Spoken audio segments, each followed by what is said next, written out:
এই আমটা ম্যাচিউরড হয়েছে। গত সোমবার সকাল 11টায় সাতক্ষীরায় সরকারিভাবে আম পাড়ার উদ্বোধন করা হয়েছে।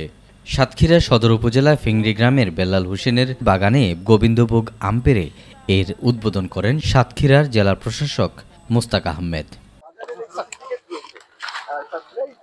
সাতক্ষীরা সদর উপজেলার কৃষি কর্মকর্তা মনির হোসেনের সভাপতিত্বে এ আয়োজন করা হয়েছে। এ অনুষ্ঠানে বক্তব্য রাখেন প্রধান অতিথি জেলা প্রশাসক মোহাম্মদ মোস্তাক আহমেদ। বক্তব্য দেন নির্বাহী ম্যাজিস্ট্রেট তাইজুল ইসলাম, হাসান হাবিব নিশান, প্রণয় কুমার বিশ্বাস, কৃষি কর্মকর্তা প্লাবনী সরকার, আম চাষী কমলেশ সর্দার, ব্যবসায়ী বিল্লাল হোসেন ও আব্দুল মমিন প্রমুখ। যে এই সাতক্ষীরার যে আমের যে এত ফলন, তা সেই আমের ফলন এবং এটা কি করে সুন্দর করা যায় এই জন্য একটা গবেষণা কেন্দ্র স্থাপন করা খুবই জরুরি আমি মনে করি। আরেকটা বিষয় আসছে যে আমাদের কৃষকদের যে আম চাষিরা, আমি জানি না যে তারা দাদন ব্যবসায়ীদের সাথে কারণে তারা ক্ষতিগ্রস্ত হয়। জেলা প্রশাসক বলেন, শুধু গলদা চিংড়ি, বাগদা চিংড়ি ও কাঁকড়া নয়, সাতক্ষীরা আমের জন্য দেশে বিদেশে সুনাম কুড়িয়েছে। আমের গুণগত মান ভালো রাখার জন্য সরকারিভাবে গোবিন্দভোগ, গোপালভোগ, 5 মে, 20 মে হিমসাগর, 27 মে ন্যাংরা ও 5 জুন আমরুপালি আম ভাঙার দিন নির্ধারণ করা হয়েছে। সাতক্ষীরার হিমসাগর আমের বেশ চাহিদা রয়েছে।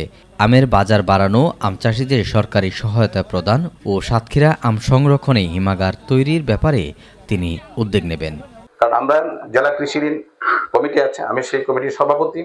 তা সেখানে দেখা যায় অনেক ব্যাংক তাদের ঋণের টাকা বিতরণের জায়গা পাচ্ছে না। আমরা যদি সেই আম চাষির মধ্যে সেই টাকাটা দিই তাহলে কিন্তু এটা চাষির উপকৃত হবে। যারা চাষি আছেন তাদের জন্য আসলে একটা ঋণের ব্যবস্থা, কৃষি ঋণের ব্যবস্থা আছে কিনা আমি জানি না। যদি না থাকে এটা অবশ্যই আমরা প্রস্তাব করব। এই যে আড়তদার যারা আছেন সেখানে, তারপরে আমরা এটা দেখবো যেখানে ডিসেন্ট্রালাইজ করা যায় কিনা। আমরা কয়েকটা জায়গায় দেখি আমের আপনার এই আম মৌসুমের জন্য আমরা কয়েকটা জায়গা সিলেক্ট করি, সেখানে আম মানে বিশেষ করে আপনার ওই হোলসেল মার্কেট যেটা আর কি, সেখানে স্থাপন করার বিষয়ে আমরা চিন্তা ভাবনা করছি। চাষিরা বলেন, জেলার বিভিন্ন উপজেলা থেকে সকাল থেকেই পাইকাররা আম সংগ্রহ শুরু করেছেন। বাজারের চাহিদা ও দাম দুটোই ভালো।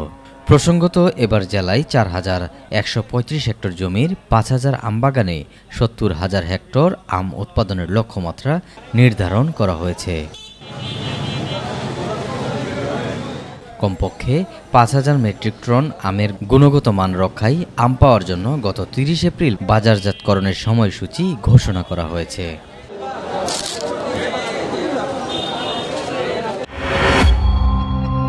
বিএমএফ নিউজ, মানবতার পাশে সব সময়।